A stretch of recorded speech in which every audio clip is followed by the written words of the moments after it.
नैवेद्य लड्डू का नाम तो आपने सुना होगा।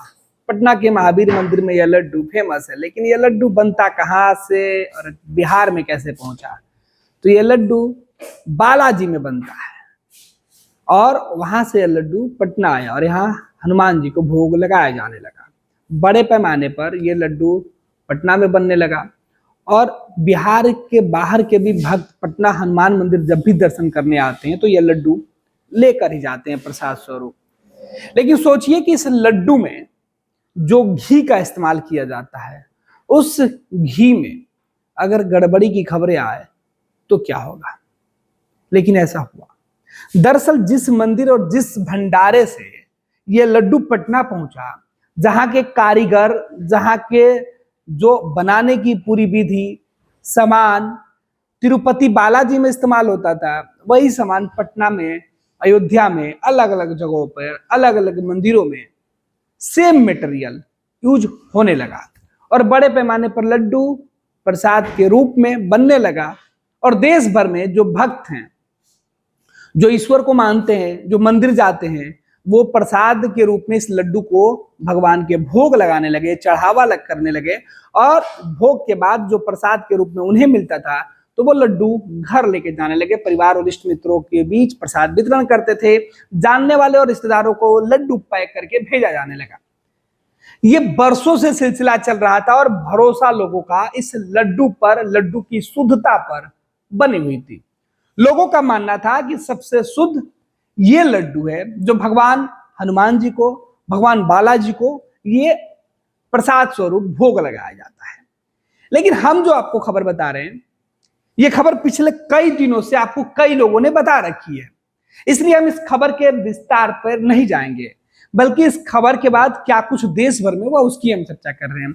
दरअसल जैसे ये खबर निकल के सामने आई कि बालाजी तिरुपति में जो लड्डू बनता है, इस लड्डू के बनावट के लिए, बनाने में जो इस्तेमाल किया जाता है घी, उस घी के शुद्धि पर सवाल उठा कि घी कितना शुद्ध है।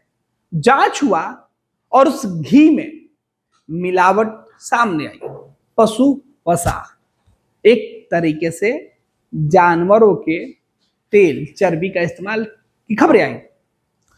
वहां की पिछली सरकार पे ये आरोप लगा कि उन्होंने इस तरीके की व्यवस्था बना दी थी। जो नई सरकार टीडीपी बीजेपी गठबंधन की थी, उसके मुख्यमंत्री ने इस पूरे मामले पर खुलासा किया और उनके खुलासे के साथ ही देश भर में बवाल मच गया।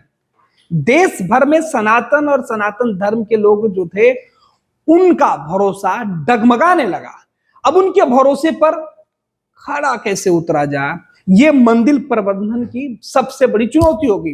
देश भर में जहां पे ये लड्डू बनता है, तो उन सभी मंदिरों में जो व्यवस्थापक थे, उनके बीच ये चुनौती थी कि कैसे हम लोगों को भरोसा में ले कि हमारे यहाँ जो लड्डू बन रहा था उसमें किसी प्रकार की कोई गड़बड़ी नहीं है। सभी लोगों ने इस लड्डू को लेकर अलग अलग सफाई दी। लेकिन अब टीडीपी की सरकार है और अब क्या हुआ कि तिरुपति बालाजी में जो लड्डू चढ़ रहा था, इस लड्डू के बाद भगवान को भोग लगाने वाले मंदिरों के बीच की ये बड़ी खबर निकल के सामने आई कि अब बालाजी जो मंदिर है इसको शुद्ध किया जाएगा। क्योंकि प्रसाद तो पिछले कई दिनों से, पिछले कई महीनों से, सालों से भगवान को चढ़ाया जा रहा था और वही देश भर के भक्तों को बांटा जा रहा था। लेकिन उस प्रसाद के बनाने वाली मटेरियल में कई प्रकार की गड़बड़ियां थी, जिस वजह से भगवान को जो है वो गलत, या यूं कहें कि जो अशुद्ध प्रसाद था वो उसका भोग लगाया गया। तो इसके शुद्धिकरण के लिए अब वहां की सरकार ने, राज्य सरकार ने यह फैसला किया कि वो सभी मंदिरों का शुद्धिकरण कराएंगे। इसके लिए विधिवत पूजा होगा, साफ सफाई होगा, मंदिर धुलवाया जाएगा। जो प्रसाद जिस जगह पर बन रहा था भंडारगृह में, उस पूरे भंडारगृह को धुलवाया जाएगा। अलग अलग व्यवस्था बनाई जाएगी। इस बीच कई धर्म गुरुओं ने यह कहा कि इस पूरे मामले की जांच सीबीआई से कराना चाहिए। उधर वहां की सरकार जो है, वर्तमान की सरकार जो बीजेपी टीडीपी गठबंधन की सरकार, इसने कहा कि इससे एक धर्म विशेष के लोगों की भावनाओं को ठेस पहुंचा है, लिहाजा इस मामले को छोड़ नहीं सकते हैं। केंद्र की नरेंद्र मोदी की सरकार ने भी पूरे मामले पर सीधे तौर पर संज्ञान लिया और कहा कि इस पूरे मामले की तह तक वो जाएंगे, हर मामले की जांच बारीकी से कराएंगे, लोगों की भावनाओं को जो चोट पहुंचा है, जो ठेस पहुंचा है, इसलिए इसे बीच में नहीं छोड़ सकते जब तक जांच मुकम्मल ना हो। इधर पटना की हम बात कर रहे थे, शुरुआत में आपने सुना होगा वीडियो में कि पटना का हनुमान मंदिर में लड्डू बना। पटना हनुमान मंदिर के जो संरक्षक हैं आचार्य किशोर कुणाल, उन्होंने मंदिर में पूरी व्यवस्था और घी की शुद्धता को लेकर वो कई दफे सफाई दे चुके हैं। उनका कहना है कि हमारे घी में कहीं से कोई मिलावट नहीं है। अयोध्या के जो मंदिरों में जो प्रसाद बनता था उसमें भी कोई मिलावट नहीं है, लेकिन घी आने का सवाल उसी कंपनी का घी था जहां से तिरुपति बालाजी का लड्डू बन रहा था, इसलिए यहाँ के घीओं पे भी सवाल उठा। अब अयोध्या के मंदिर की भी साफ सफाई की बात कही जा रही है, मंदिर धुलवाने की बात कही जा रही है। पूरी खबर जो है थोड़े से और आपका वक्त लेंगे और हम बताएंगे कि आखिर पूरा माजरा क्या है और कौन लोग हैं जो इस पूरे मामले की सीबीआई जांच कराने की बात कर रहे हैं। जगत गुरु परमहंस आचार्य ने इस पूरे मामले पर सीबीआई की जांच की मांग की। इधर सीएम नायडू ने मंदिर की सफाई कराने का ऐलान किया है। तिरुपति बालाजी लड्डू प्रकरण की सीबीआई जांच कराने की मांग के साथ ही आंध्र प्रदेश के मुख्यमंत्री एन चंद्रबाबू नायडू ने यह घोषणा की है कि अब वो सभी मंदिरों की जल्द सफाई कराएंगे। तेलुगु देशम पार्टी के दफ्तर में यह कार्यक्रम रखा गया था और वहां उन्होंने ये बातें कही। इसके बाद अब लड्डू वो लड्डू जिसे भोग के रूप में भगवान को चढ़ाया जाता था, उस लड्डू की पवित्रता शुद्धता पर सवाल उठा। कहा गया कि लड्डू में जो पशु वसा की मिलावट की बात की गई है, ये संत समाज, पुजारियों और हिंदू धर्म के अन्य लोगों के जो भावनाएं उसको ठेस पहुंची है। और ऐसे में सरकार ने यह कोशिश की है कि अब जो नए सिरे से मंदिर की व्यवस्था बनाई जाएगी, जो घी या अन्य चीज प्रसाद के रूप में इस्तेमाल किया जाएगा, उसके लिए जो संत होंगे, जो पुजारी होंगे, जो हिंदू धर्म के साथ साथ जो विशेषज्ञ होंगे, उनसे सलाह ली जाएगी। और उसके बाद ही तिरुमाला तिरुपति देवस्थानम टीडीपी के संबंध जो है वो सरकार जो है वो इन तमाम चीजों पर फैसला लेगी। इस बीच पिछली सरकार पर यह आरोप लगा है कि पिछली सरकार ने वेंकटेश्वर मंदिर को नहीं छोड़ा है, उन्होंने इसे अपने स्वाद में, अपने व्यक्तिगत लाभ के लिए इस मंदिर में जो प्रसाद का निर्माण कराया जा रहा था उसमें घटिया और जो पशु वसा वाला, जो चर्बी वाली बात कर रहे थे बार बार हम, कि उसका घी का इस्तेमाल किया गया और इस पूरे मामले को लेकर अब बवाल मचा हुआ है। अयोध्या में भी तिरुमाला जैसे लड्डू बनाने की कोशिश की गई थी, यहाँ के कारीगरों को भी अयोध्या लाया गया था।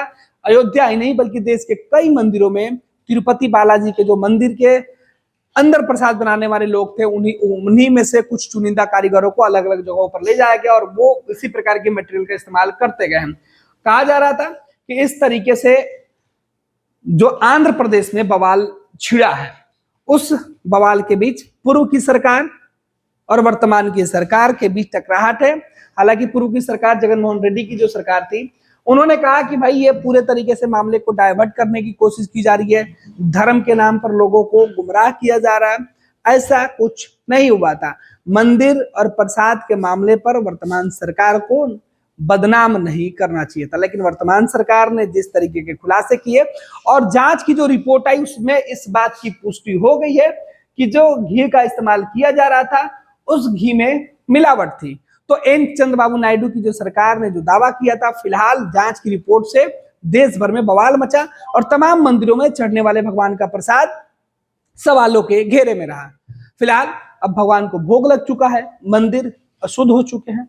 ऐसे में अब मंदिर और पूरे इलाके की साफ सफाई की व्यवस्था खुद वहां की सरकार ने लिया है। अब सोचिए, जिस भगवान को वर्षों से उसी अशुद्ध, मैं बार बार अशुद्ध शब्द का जिक्र कर रहा हूं क्योंकि जिस लड्डू को शुद्ध माना जाता था उसमें मिलावट सामने आई तो वो अशुद्ध हुआ। जिस अशुद्ध लड्डू से भगवान को भोग लगाया जा रहा था, वही लड्डू, वही मटेरियल अब अशुद्ध हो गया। तो क्या केवल मंदिर की दीवारें धुलवा देने से, मूर्त के चरण धुलवा देने से, पिछले कई सालों से, कई महीनों से, कई दिनों से जो भोग प्रभु को लगाए जा रहे थे, क्या वो आरोप, क्या वो सजा, जो दंड है वो मिल जाएगा मंदिर धुलवा देने से? या जो सीधे तौर पे जिन लोगों की भावनाएं आहत हुई है, जिन लोगों का भ्रम टूटा है, वो वापस जुड़ पाएगा। सियासत में भगवान को भी अक्सर राजनेता नहीं बकसते हैं, लेकिन अब सवाल यह है कि क्या एक लड्डू पर जिस तरीके से देश भर में बवाल छिड़ा है और इस लड्डू में मिलावट करने वाले लोगों के खिलाफ जो सवाल उठ रहे हैं, क्या इसकी जांच पूरी हो पाएगी? आखिर भगवान हनुमान या बालाजी को चढ़ने वाले लड्डू के असली गुनहगार कौन है? क्या उनको सजा मिल पाएगी? लाखों करोड़ों लोगों के मन की भावनाओं को ठेस पहुंचाने वाले लोग किस प्रकार के सजा के हकदार होंगे, ये तो वक्त तय करेगा। फिलहाल इस लड्डू के सहारे ही मंदिर धुलवाकर जो वर्तमान सरकार है, पुरानी सरकार को कोस कर यह मैसेज जरूर देने में जुटी हुई है कि अब उनकी सरकार में सनातन और हिंदू दोनों सुरक्षित होंगे, मंदिर में शुद्धता होगी।